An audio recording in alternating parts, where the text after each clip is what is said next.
And now for a session produced by our underwriter, please welcome Jon Campbell, Head of Corporate Responsibility at Wells Fargo, and Judi Kende, Vice President and New York Market Leader of Enterprise Community Partners. Good morning, everybody.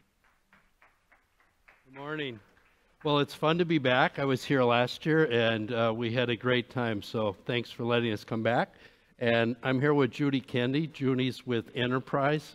And as you probably know, Enterprise is an expert in the housing space and is one of our partners. So we wanted to change it up a little bit this morning. We haven't talked about affordable housing yet today, so we thought we would do that.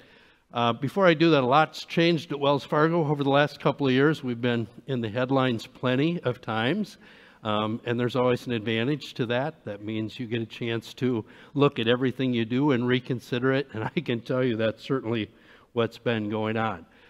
But one of the things we know is that neighborhoods all across the country are facing many challenges. And right here in New York, we know that for certain. And we also know that the gaps between race and income, whether it be with education or housing, is continuing to grow. Employment would be another place where that gap is really continuing to grow. And so as Wells Fargo looks at things where we actually think we can have scalable impact on solving problems, one of the places where we think we have that expertise is actually in housing, in particular how housing can help individuals move out of poverty. And so at Wells Fargo, I do have the luxury of being in charge of philanthropy. We're proud of the fact that we're a big giver. But I think the transition we're going through is moving from a good check writer to actually helping narrow our focus to something where we actually can help solve problems. And as I've already said, I think housing is one of those spaces. We know that it's nearly impossible for people to move out of poverty or to move into wealth building unless they can have a stable source of housing. Housing affects almost everything about a family's life, and so we need to have partners who we can scale with, and so Enterprise is certainly one of those. So let me turn to Judi and just tell us a little bit about Enterprise. One of the statistics that always excites me is Enterprise has helped build 529,000 affordable housing units in 30 years. So Judi, just tell us a little bit about how Enterprise helps in revitalization of neighborhoods. Sure. Thank you, Jon, and thanks to Atlantic for hosting us today. Thanks to all of you for coming. I think you really captured the essence of housing. When you look at Maslow's hierarchy of needs, housing is really shelter, food are at the base of it, and everything else builds off of that. And you can't have success in school, in work, in your health without that stable home. And so that's why Enterprise's mission is to make sure that every family, every person has a safe, quality home that's in a thriving community connected to opportunity. And we affect our mission in many of the ways that you've been talking about here today. So we were founded as a social enterprise. That's where our name came from.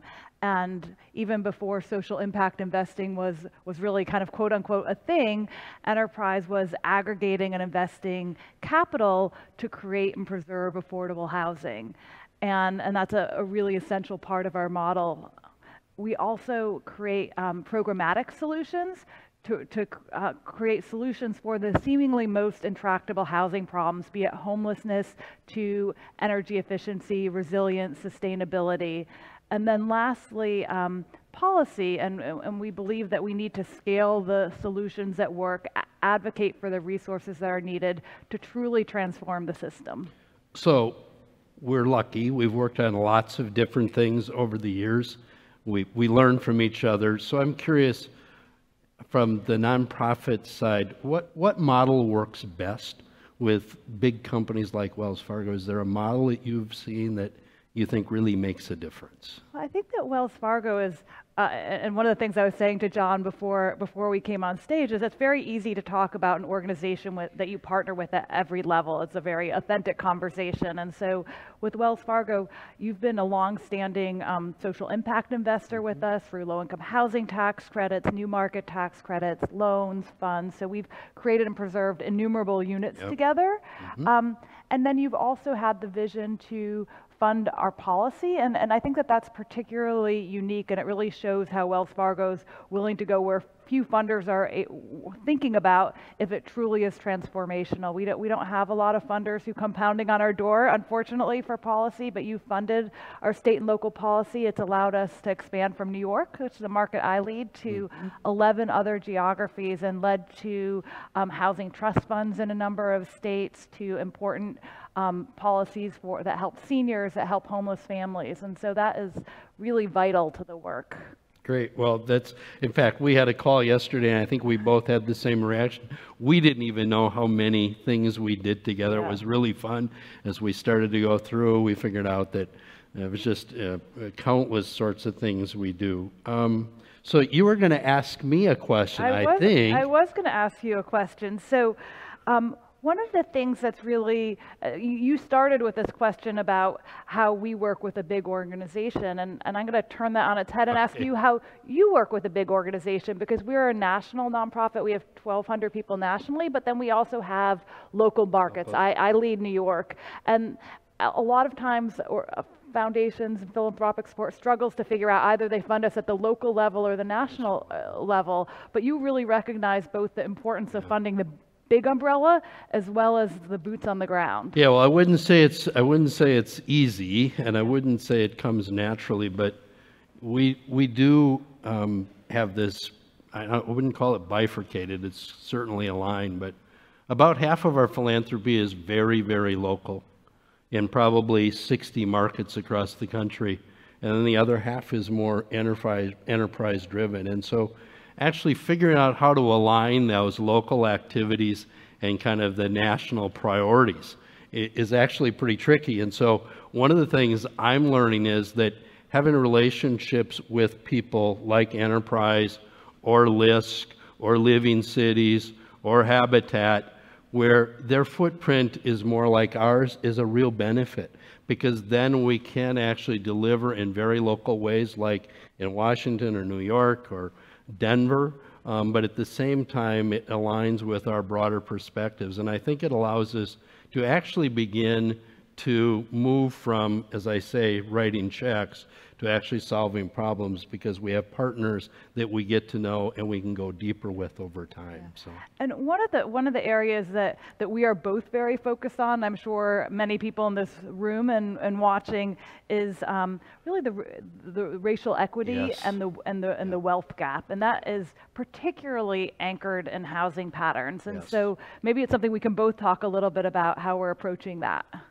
Well, I agree. I think I mentioned at the onset that we see these gaps expanding, and I think collectively trying to figure out how to resolve them. I'll give you an example from last week where we hope we've made a difference. We made a pretty substantial commitment for us in Washington, D.C. last week, a program we kicked off called Where We Live. And it took us 6 months to build, with over 20 nonprofits in the district, and it's focused on two wards, Ward 7 and 8. For those of you who may know Washington, you probably know those wards are very low income and very unlike the other wards in the city. And it was a holistic solution that we put together with 20 nonprofits over 6 months. It's built on affordable housing, small business, and job readiness. And so I think that's an example of the kind of efforts we're trying to drive home, looking for where we can holistically try to help move people out of poverty. What about you? Well, and one of the things that kind of building on the theme of Wells going where other funders won't go, or even doing things that take a critical look at their own organization, Wells funded us to bring an exhibit called Undesign the Red Line to a number of different cities that we work in. And that really is, we're seeking to look very deep at segregation and to reverse those effects, because we know it negatively impacts regions, the economy of regions, the people who live in the neighborhoods. It's really important to have educational tools, and so we've had this exhibit in a number of our offices. In New York, over 1,000 people came through our office. We're re-hosting it again at a symposium, and it is so fundamental to teaching people about policies and practices that led to these detrimental effects. So thank you, everybody, for letting us come back. I hope you can hear that for us, we give away a lot of money. Next year, we'll give away probably $450 million. I think the trick for us is moving, as I've said before, how do we move from being a good check writer to actually moving into the space where we're actually helping to solve problems?